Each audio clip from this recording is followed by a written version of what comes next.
So good afternoon. We're just going to jump right in. My name is Sky Morrison-Kramer. I'm the Executive Director of First Literacy. Welcome to our 2018 Scholarship Ceremony. This is a very special event. It's actually our favorite event of the year. It's our honor and privilege to support hardworking individuals who are striving to make a better life for themselves and their families through education. We're awarding college scholarships to 22 students today.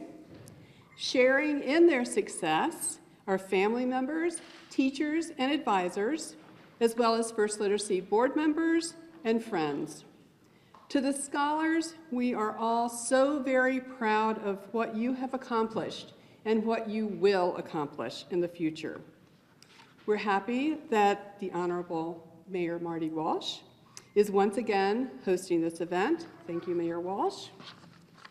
First Literacy awards scholarships based on a student's educational achievement and potential, perseverance in the face of hardship, service as role models for their families, peers, or communities.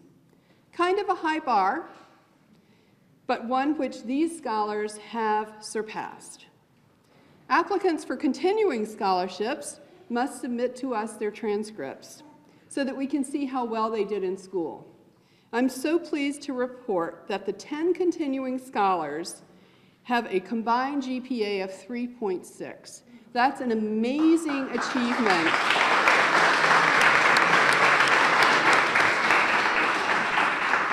It's such an amazing achievement for adults who are working jobs and in many cases raising families.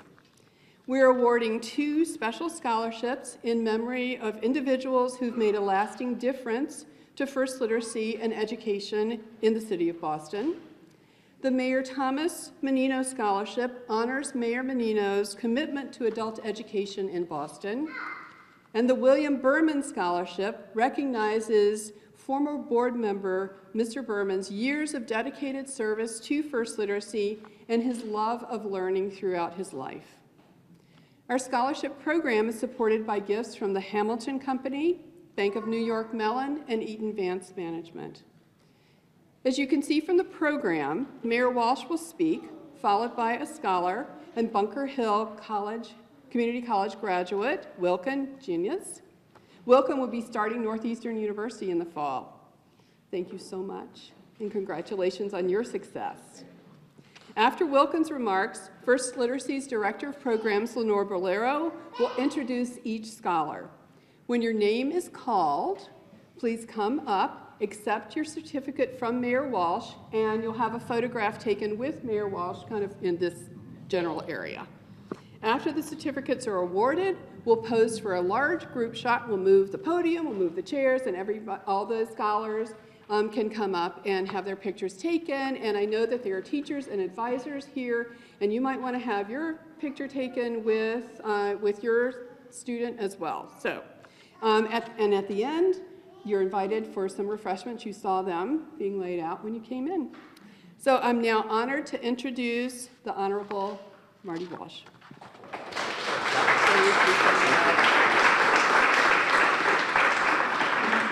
Thank you very much, Sky, and I want to thank Lenore and everyone at First Literacy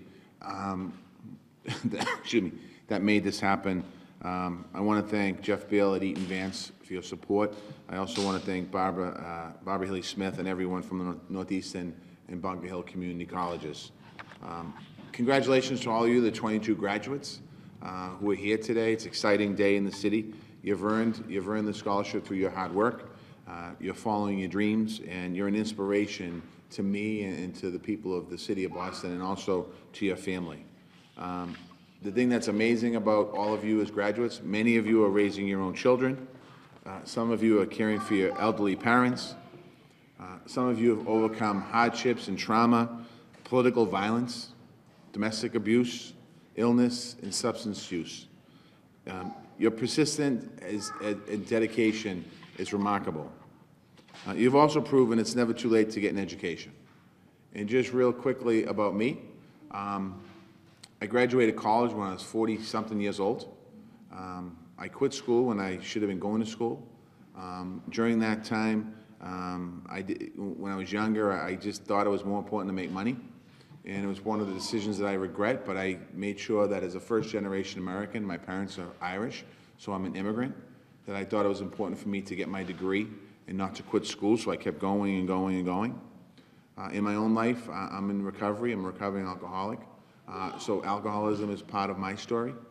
So the challenges that people have and they overcome will actually make you stronger as individuals. And as far as getting your degree, your scholarships today, but advancing your degree is so important.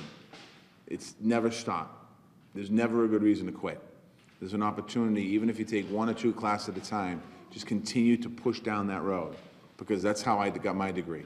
I literally took 1 or 2 classes at a time where I was going and going and going, and in my head, I can't tell you the amount of times when I pulled up to school and I parked my car, and I was in the car, and I was debating in my head, should I go in or should I leave? Should I go in or should I leave?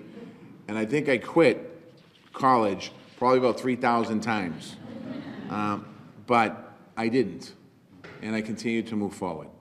I know many of you in this room are immigrants.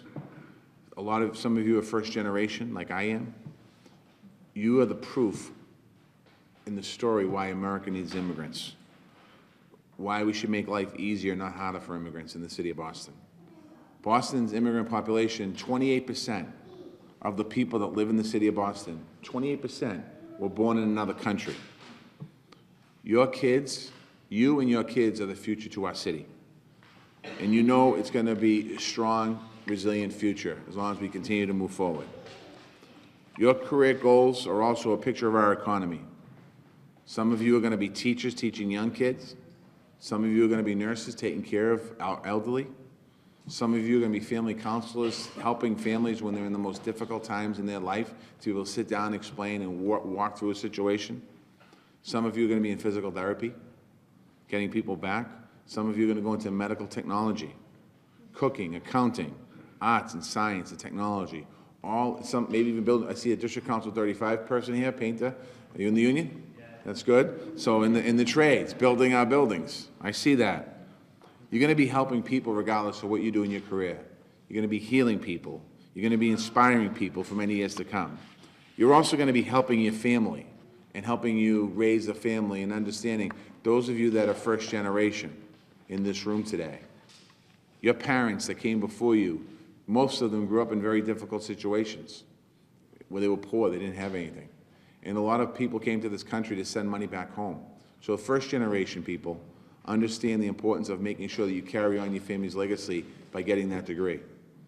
Those of you that are immigrants in this room, don't forget why you came to this country. Don't let the noise of what's happening in Washington discourage you, because that noise will be over in 2 years, I hope, and we'll be moving on in different ways. But understanding that no matter what challenges you face right now in your education, most of you, when you left your home, left far worse challenges, and you came here under far difficult circumstances. So remember that. And you prove that community college is a pathway to success. As I told you about my career, so my career was I graduated high school, I went to college, I didn't get in anywhere I wanted to go, so I went to a community college for a year. I went to Quincy Junior College at the time. And I was in there for a year, and that year I was in Quincy Junior College, I realized I could do the work. Because I didn't think I was capable of doing the work, I realized I could do the work. I transferred into Suffolk University. I went there for 1 semester. That's when I decided to drop out. But I had the foundation that was important.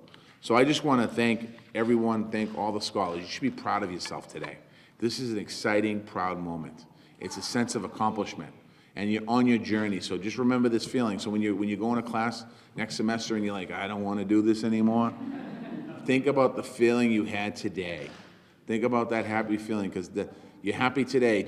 I can promise you this. When you walk across the stage at your college to get that degree, you will be filled with so much excitement and energy you won't even know what to do. So again, to all of you, congratulations. To First Literacy, I want to thank you. I want to thank you for your great work. This organization has awarded over nearly 500 scholarships over the years. So it's so important.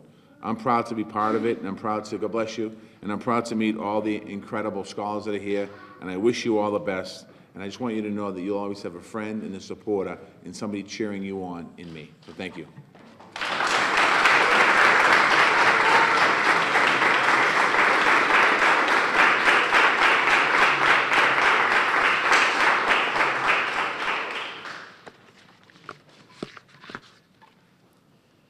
nervous to be here. But when I came here, I said, oh, wow, that's family. I don't have to be nervous anymore. Yeah, there is no word to explain how happy I am, how grateful I feel to be here. Thank you, First Literacy, for having me in front of these beautiful people and brave. Thank you. I am the fifth of 6 siblings. I come from one of the poorest countries in the world. But my mother was a very hard worker mother. She has always fought for the kids' education. No one in my family reached college. No one. I am fifth of the 6 siblings. Like they said in the United States, I'm the first generation college, unfortunately. But I hope my kids, they are not going to say that. Thank you. Some of my siblings are graduated high school, and some are not. Because the little money that my family earned, especially my mom, was not even enough for basic things. How we are going to pay for school. Looking at all my brothers and sisters struggling for their education in this very small private school, I decided to go to the only public school that we had in the city. It was not easy. It was in 1997 when I finished elementary school. I'm always being a motivated person, even when I was a kid. I always knew that education is the only thing that can change my life. But at the time, I did not have too many options. The only one that I have, go to the only public school or not go to school. On top of that, the school only accepts 120 or 150 kids every year. Imagine, only one public school for a city with over 80,000 people accept 120 or 150 students every year. That was awesome. Fortunately, I got accepted. I was one of those 120 students. Struggling, doing 7 years for my education, I finally obtained my high school diploma. Now I am ready for another challenge, go to college. It was in August 2005 when I finished high school. There was no college in the city where I was born. I talked to my mother. I told her that I didn't want to stay here like my other brothers cannot go to college.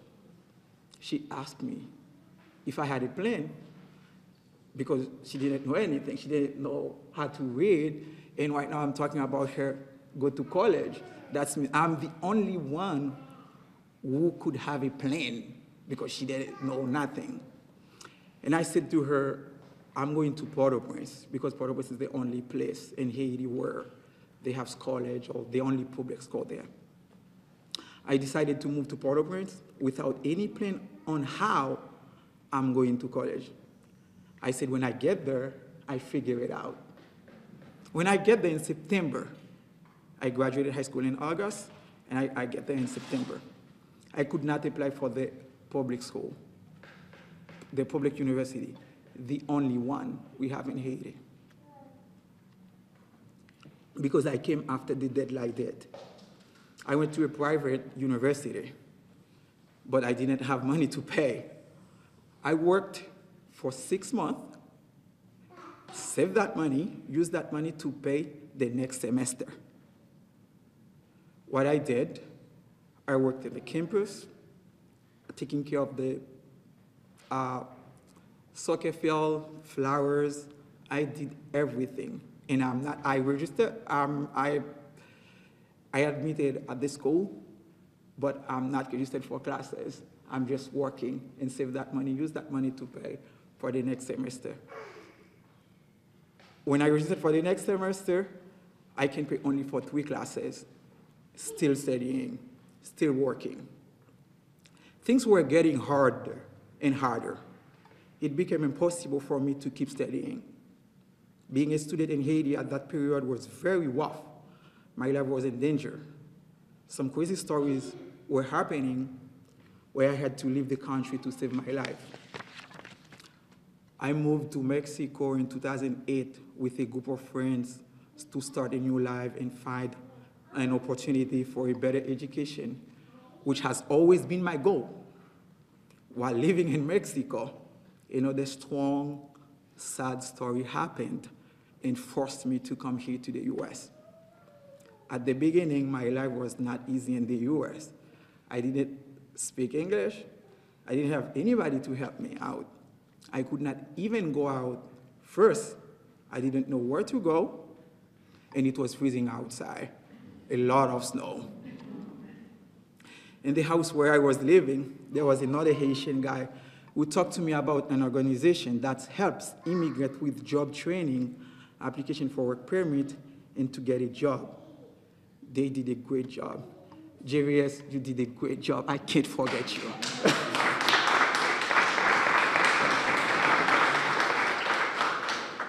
Thank you. And I got my first job 6 months later after being here in America in a restaurant in Cambridge. It was the best job ever. I built muscle without paying a gym. After 3 months working at this restaurant, I got a second job at a supermarket in Chestnut Hill. After 6 months working in the US, I decided to go back to school. Some people who I talked to about this idea said, "How are you going to do that? How are you going to pay for your school? That's impossible. School is not for you. You just came in this country. Even people who have been here for 20, 30 years cannot go to school. And you have been here just for a year, and you are thinking about going to school? You don't even know this system. You don't even know the American system." And I said, that's why I want to go to school, to learn. In my job in Cambridge, I talked to my manager about that. As I asked him to change my work schedule. He was very excited.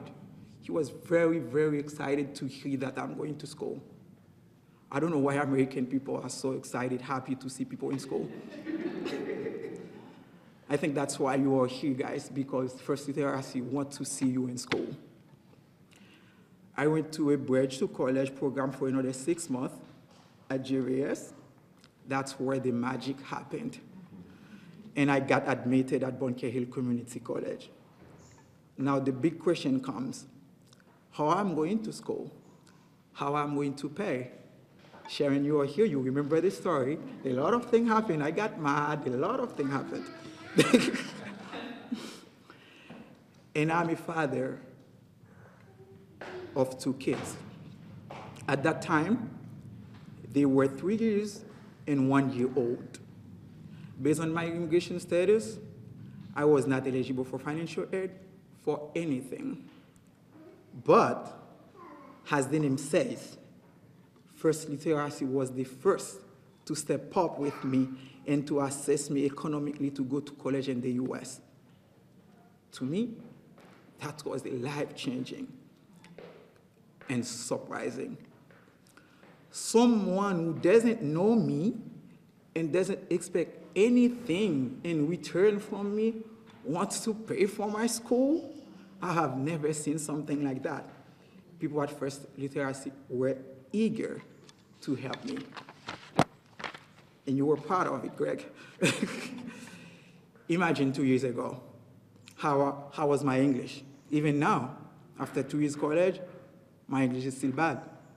I think 2 years ago when I first met with them for the interview, they did not understand me. They just wanted to help me. They saw my motivation and needs to go to school like they see in you today, guys. Because of First Literacy, I went to Symphony Hall. Because of First Literacy, I met and I have a picture with the mayor of Boston. Maybe, I'm not saying anything, maybe one of the US president in the future. Who knows? Who knows? Who knows? Those things are big for me. Maybe for you it's nothing, because they motivate me a lot. Because of first literacy, I have an associate degree in business. I know calculus. I know a lot of accounting concept.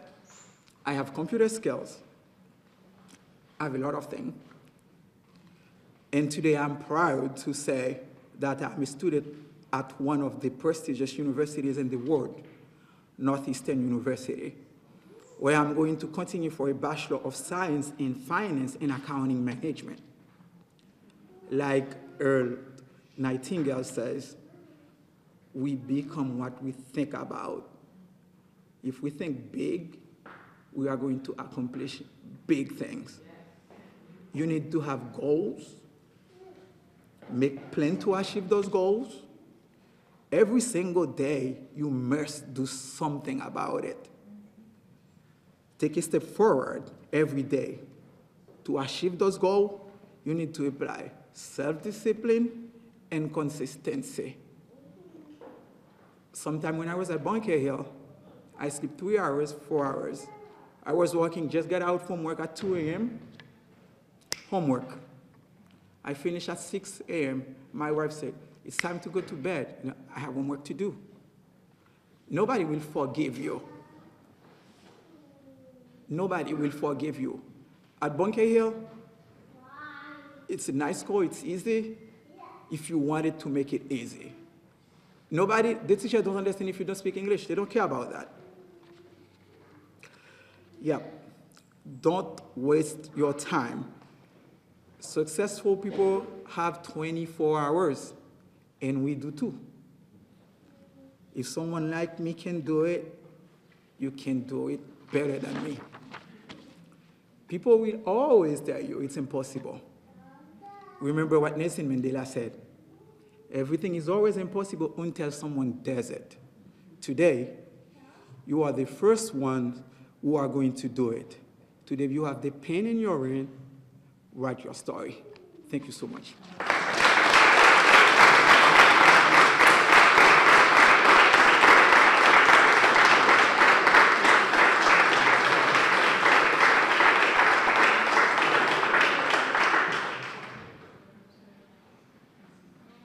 So we're going to move on now to the presentation of the scholarship certificates. Lenore Valero, our Director of Programs, will introduce everyone, and I will give the certificates that I'm not. I just want to say merci to Wilfrids for a wonderful speech, and I want to thank Mayor Walsh for his support of immigrants and adult learners. And we really appreciate your leadership role. Okay, so I have the pleasure and the honor of awarding the certificates, the scholarship certificates, to both the returning scholars from last year and the new scholars from this year. And so to all of you, all of the scholars, new and returning, I would like to say, felicitaciones, parabéns, tahanina, zuha, shokti, boa sorte, and felicitación. Okay, thank you so much.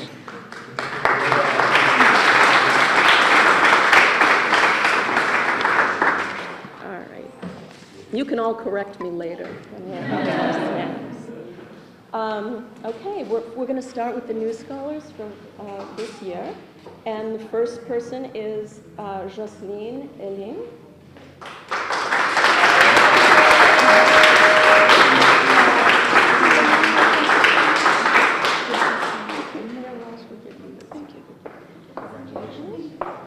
And Dimas Barrera.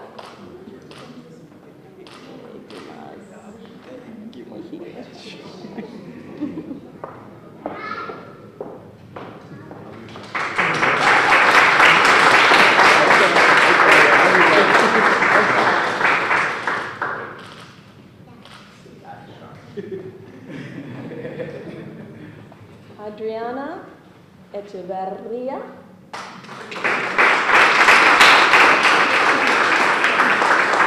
Ella es mi profesora de español.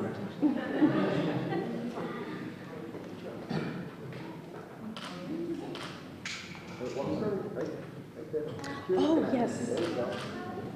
I'm sorry. And Adriana is our recipient of the the special William Berman Scholarship.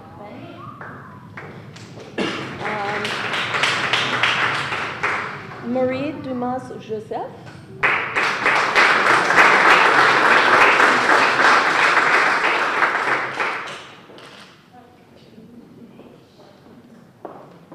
Edith Norfi.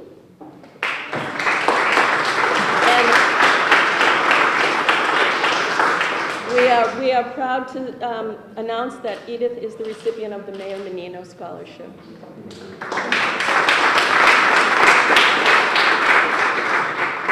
Karen Preciado.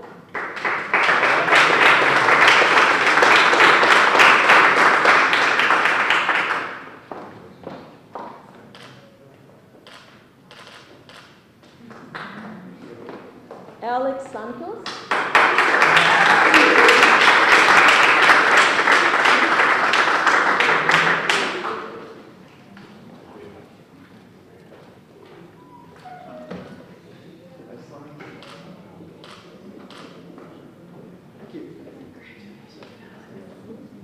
Uimama Sedmori.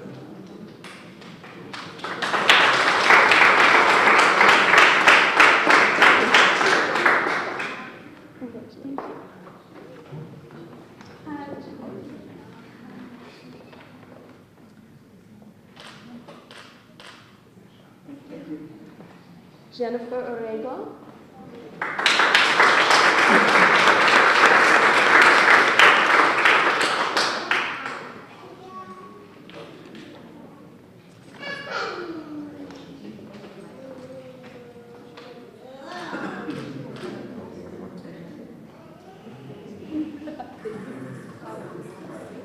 And Yves Verneret.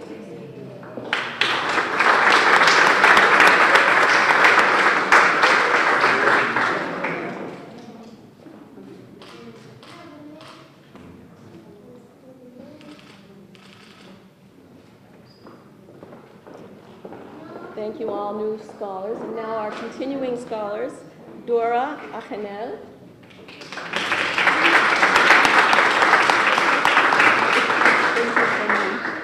Thank you.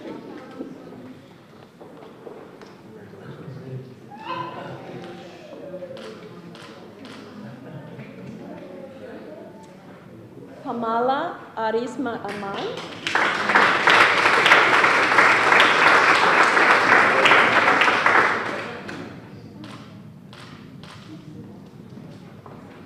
This is old hat for them. They got to do this last year, too. Eliane Lima da Silva.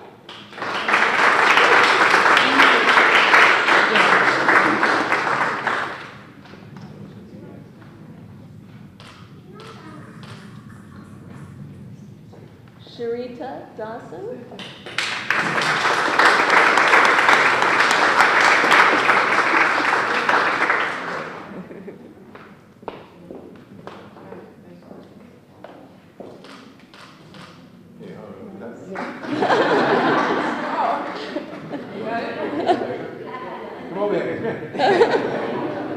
Oh, nice,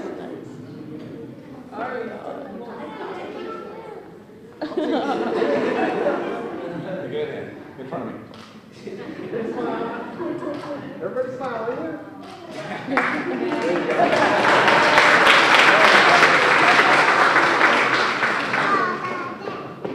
Deandra Bridas.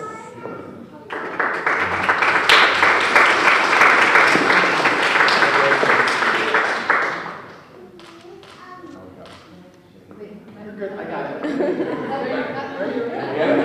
The miracles. Jerlene Green.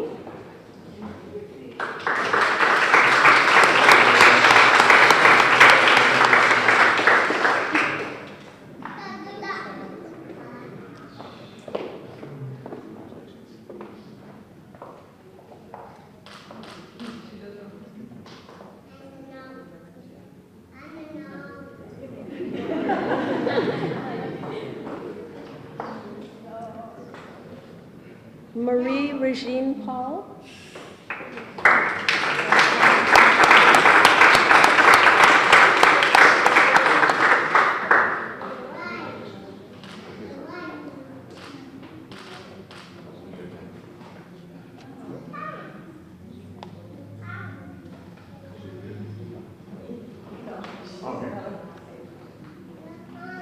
And Junying Ethan Zhu.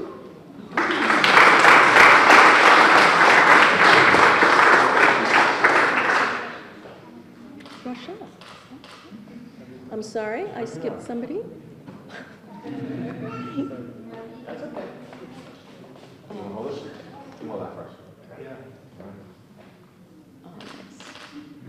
One more, hang on. We got this. We got this. Okay.